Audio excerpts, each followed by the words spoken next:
Memórias de Marta, de Júlia Lopes de Almeida, para o vestibular da FUVEST. Se você não assistiu aos outros capítulos, eu sugiro que você entre na playlist que está aqui na descrição, assista aos 6 primeiros capítulos e então volte para cá para acompanhar o capítulo 7. Decorreram muitos meses sem a mais leve mudança. Aquela soirée foi um acontecimento extraordinário na minha vida e não me deixara, contudo, uma impressão grata. Deslumbrara-me ao princípio, mortificara-me depois. Eu, apesar da idade, do raciocínio e das grandes provações, tinha no fundo da alma sepultado um resto de vaidade, que só no meio obscuro em que vivia ordinariamente dormia o sono profundo dos sentimentos sopitados. Chegaram por fim as férias, e foi exatamente então que se apoderou de mim uma tosse cruel e uma febrinha impertinente, que me pintou nas faces 2 rosetas de um vermelho violáceo. Ao mesmo tempo vieram-me vertigens e horas de humor execrável, em que eu me fechava em silêncio agressivo e doentio. O médico aconselhou que me casasse. Aquilo era histerismo. Tais palavras foram como que chicotadas que me batessem nas faces. Minha mãe ficou-se a olhar para ele com os seus olhos tristes. O médico sorriu e remediou. Ou então, uma viagenzinha, distrações, ar puro. Desdenhei-lhe o conselho por achá-lo irrealizável. Minha mãe, porém, não descansou e foi ter com a mestra, a quem disse tudo entre lágrimas. A ocasião era boa. Ela fazia as malas para ir passar um mês no campo, em Palmeiras, onde alugara casa. Combinou-se tudo. Minha mãe pediu dinheiro adiantado a um freguês antigo, o Miranda, homem generoso e bom. Comprou-me sapatos, alguma roupa branca, que perfumou com pétalas de rosa e folhas de malva maçã. Consertou-me um vestido a mais, passando para isso a noite em claro. Comprou-me a passagem e entregou-me com um sorriso animador e confiante à mestra, pedindo-me que lhe escrevesse sempre e sempre. Ao despedir-me dela, desatei a chorar convulsionalmente e arrancaram-me a custo dos seus braços. A viagem correu bem. A estrada era lindíssima. Eu colocava o rosto à janela, olhando para a mata esmaltada em flores esquisitas, iluminada pela brilhante luz do dia. Quando chegamos a Palmeiras, descaía a tarde. O sol muito vermelho descia lentamente para as esparsas e inúmeras montanhas. Na gare cimentada, pouca gente.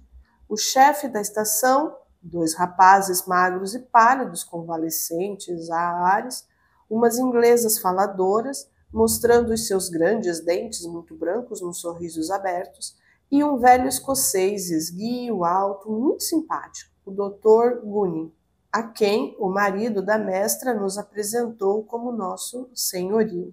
Findos os primeiros cumprimentos, o bondoso escocês rompeu a marcha, guiando-nos para casa.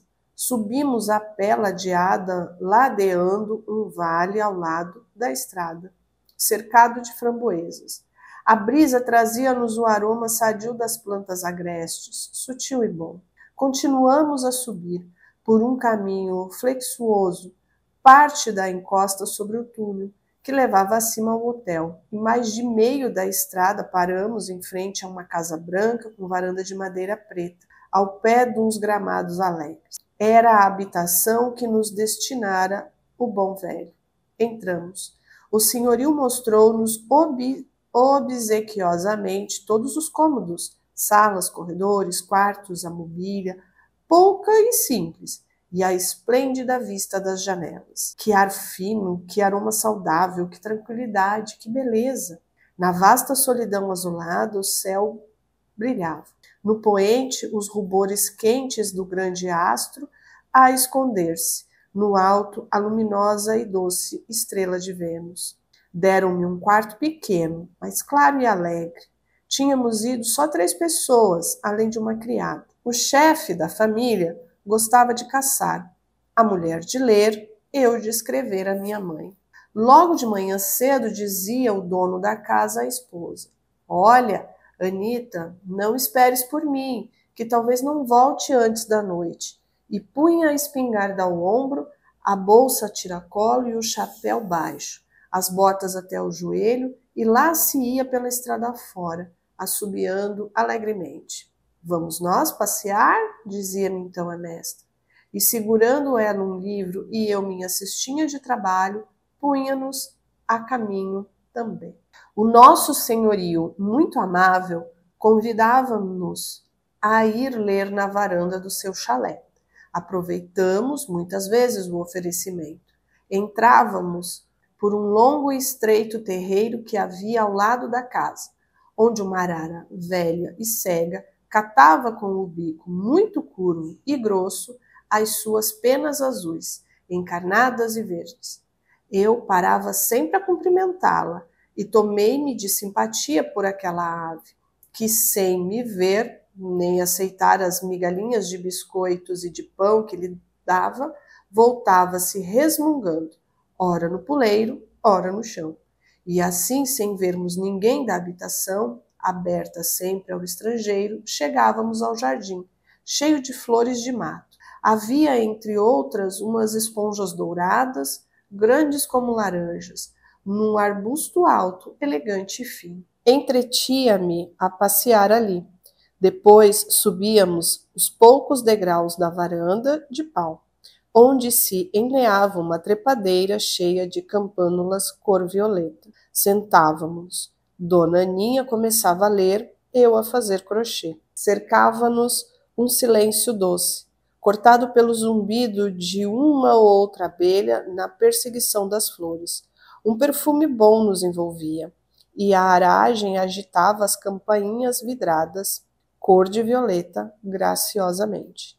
Estávamos ali, as duas sozinhas, horas inteiras, sem ânimo de sair daquele recanto sossegado e bonito, até que, tomando uma resolução, Dona Aninha levantou-se, fechou o livro e desceu comigo os degraus da varanda isolada, aberta na solidão do campo à contemplação da natureza. Descíamos. Em alguns dias a grota escorregando no terreno declivoso, rindo, agarrando-nos às ramas baixas das árvores para não cairmos.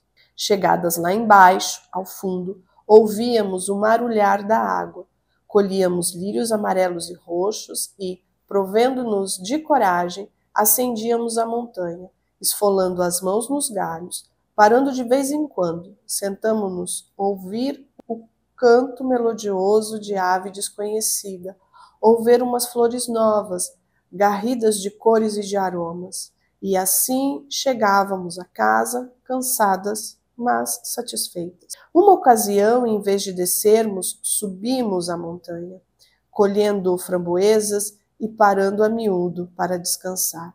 Passamos o hotel e caminhamos para diante, internando-nos no bosque, onde a luz do sol penetrava numa rediluição luminosa.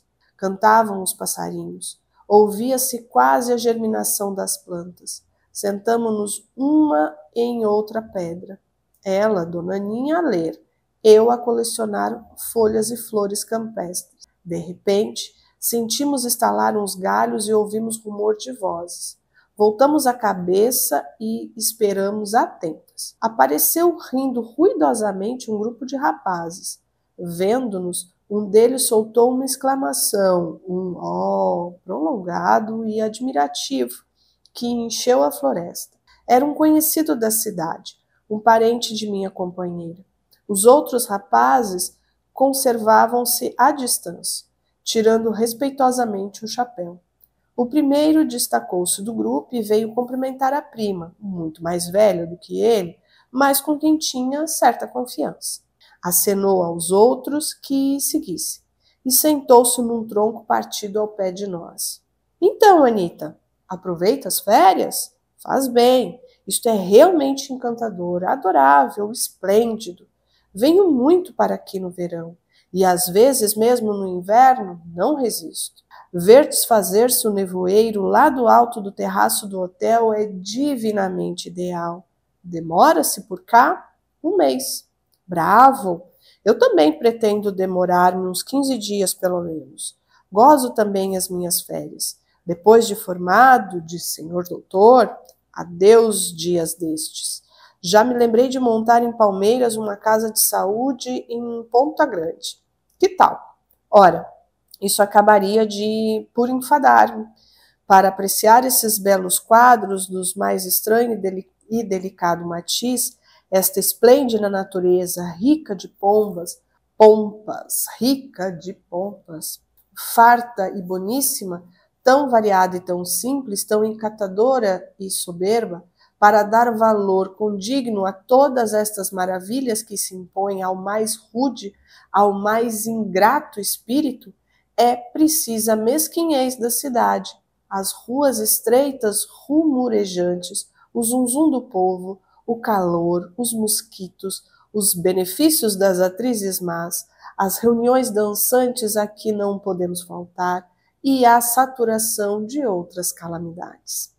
Anita ria-se e respondia ao primo, que falava sempre olhando de vez em quando para mim, a quem, do mesmo modo, dirigia a palavra. Continuei a enralhetear as minhas flores, mas muito maquinalmente. Toda a minha atenção estava presa a este rapaz, de rosto oval, grande bigode, castanho, olhos maliciosos e ternos a um tempo, cabelo ondeado e sedoso, mãos finas, esguias e brancas. Experimentava um prazer indefinível em ouvi-lo tagarelar voluvelmente. A sua voz era para mim uma música. Prolongou-se a conversa, transformando-se insensivelmente o assunto. Seguimos depois juntos até a casa. O primo da minha amiga prometeu voltar no dia imediato para levar-nos ver um chalé muito lindo, além, cercado de flores silvestres, armadas no mais delicioso dos jardins. Venha almoçar conosco amanhã, Luiz, disse-lhe Dona Anita. Ele aceitou o convite e partiu. Ao vê-lo voltar costas, pusemo-nos a falar a seu respeito. Eu ouvia interessada a história, um tanto romanesca, que a mestra lhe atribuía. Aventuras amorosas, rasgos de generosidade, cavalheirismo levado ao mais requintado apuro, alguma inteligência e muita pretensão. Coisa singular, nessa noite, no meio de sonhos atribulados e febris, confundia com o rapaz que havia 3 anos demorado tanto em mim os seus olhos, o que me aparecera pela primeira vez naquela manhã. Levantei-me mais cedo, impaciente, sem saber porquê. Tive mais apuro no toalete. Fiz um penteado novo e prendi com o meu corpete, abotoado a militar, um ramalhete de flores. E nesse dia esqueci a minha fealdade. O senhor Jerônimo desistiu da caça e prometeu fazer-nos companhia. Luiz tardava. Decidimos almoçar sem ele, quando vimos entrar com uma apurada toalete e um sorriso amável. Aos ralhos da prima opôs uma humildade desarmadora de todas as indignações. — Que querem? — exclamava ele. — Passei uma noite agitadíssima. — Não dormiu, primo? — Dormir? Eu nunca pratico semelhante vilania. — Dormir, Ónia. Pelo amor de tudo que lhe é caro, não me julgue tão banal. Eu compus, eu li, eu contemplei no meio das sombras que me cercavam o inquieto tremulizar das estrelas. Basta! Eu sei que o primo fez tudo isso, mas que se esqueceu do principal. Do principal? Olhe, é provável. O que julga o principal, prima? A sua tese e os estudos. Os estudos? Eu vir estudar medicina em Palmeiras? Que horror, que monstruosidade, que inacreditável prosaísmo e que mau gosto. Não me repita tais palavras, prima. Se não me quer ver cair aos pés num declínio mortal. Chamaram-nos para a mesa, onde reinou sempre muito bom humor graças à alegria infatigável, à lacriedade daquele simpático rapaz. Acabado o almoço, saímos. Íamos 4, sendo eu sempre a mais silenciosa. Percebi que o Luiz perguntava atrás ao primo quem era eu. A resposta foi num tom tão baixo que não foi possível ouvir nada. Chegamos ao decantado chalé. Estávamos fatigados. Sentamo-nos no jardim, gozando a esplêndida paisagem da fronteira. Depois de uma grande pausa contemplativa, exclamou o nosso Cicerone: se eu fosse rico, fabulosamente rico, construiria além, sobre o pico daquela montanha, na iminência mais alta, um grande castelo, memorável pelo mais assombroso luxo. Havia de ser visitado pelas notabilidades das 5 partes do mundo, todos os artistas célebres, um delírio. Dava-me na vontade de fazer ressoar por aí umas músicas da Boêmia. Mandava vir uma orquestra de boêmios. Queria Rubinstein. Pois bem, ouviria o grande pianista executar para mim as suas mais estupendas dificuldades. Teria jardins suspensos, como a bela rainha da Babilônia, e grutas subterrâneas, iluminadas pelos grandes focos de luz elétrica. Espalharia por essas florestas fazões asiáticos, gazelas europeias, avestruzes africanos, lebres da Oceania e os mais raros exemplares animais da América. Andaria em palanquins de ouro crivados de pedras finas, aos ombros dos índios fortes, com vestes de sedas riscadas com cores brilhantes, ou no dorso de elefantes brancos ajaizados e pedrarias. Não obstante, teria cadeirinhas chinesas de marfins embutidas a tartaruga e prata, ingleses puxadas por parrelas, custosas ledor franceses forrados de tonquim branco, flácidos e cômodos, trenós russos que eu faria deslizar em caminhos nevados, artificial, mas deslumbrantemente. Cavalos de todas as raças, ajaezados à moda de todos os países, grande escolta fantasiosamente trajadas. Salas de cristal, salas de filigrama em ouro, salas pintadas pelos melhores mestres da arte de Rembrandt a Murillo.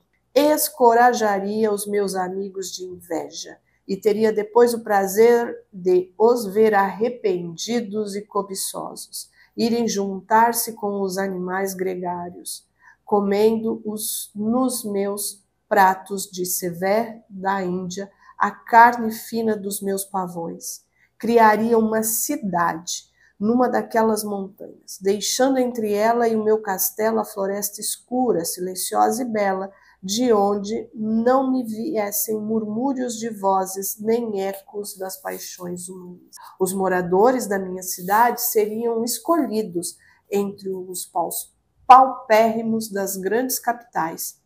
Teriam casa ajardinada, banhada de luz por todos os lados, com uma água farta e pura e um panorama esplêndido em frente, e a perder-se na imensidade. Construiria nela um edifício espantoso de beleza e grandiosidade, onde hospedasse os mais célebres pintores, escultores e poetas, mandados vir de além-mar nos meus iates de ouro, com uma única determinada condição, de ficarem gozando ali 6 meses de luxo, mas deixarem uma obra original no meu rico museu. Um paraíso, meus amigos, pleno de enlevos, transbordante de maravilhas, onde não seria permitido politizar, sob pena de exclusão, onde todas as mulheres teriam como primeiro dever serem belas, os homens fortes e inteligentes, os velhos bons, as crianças meigas e todos muito leais, muito gratos e muito amigos. Enfim, o rei Luís da Baviera ficaria em fossé. O marido de Anita sorria desdenhoso. No seu largo rosto vermelho, salpicado de grossas camarrinhas de suor, estampava-se o contentamento de quem nada mais ambiciona. Aquele sossego doce, aquela distância da cidade, do trabalho cotidiano e monótono, bastavam-lhe como ideal de aventura. Embora percebesse no primo um sentido romanesco e falso, desagradava-lhe as suas teorias e impacientava-se com o prolongamento da exposição. Por isso, aproveitando a primeira pausa, exclamou: pois eu, se fosse rico, iria viajar, vindo depois viver para aqui assim, sem luxo, sem vaidades tolas, nem lisonjas importunas. Roupa leve, simples, mesa farta, boa espingarda, um perdigueiro adestrado, sono de boa saúde e nada de músicas, nada de danças, nem de recepções.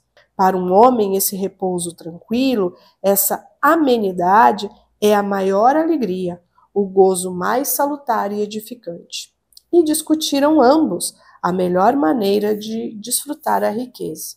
Entrei por fim na conversa, instada por Dona Anita, que me perguntava repetidamente: que faria se fosse rica assim, Marta?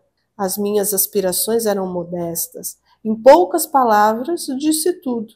Quando acabei, vi fitos atentamente os olhos de Luiz.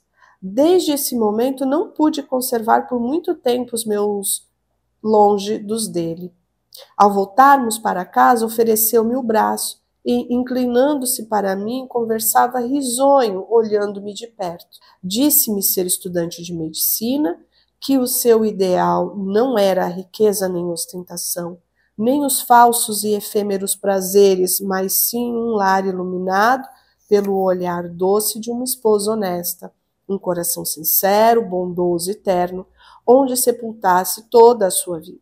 Eu ouvia-o comovido e feliz, e desde esse instante idealizei o meu futuro risonho e ameno. Seria eu essa esposa que lhe desse essa aventura?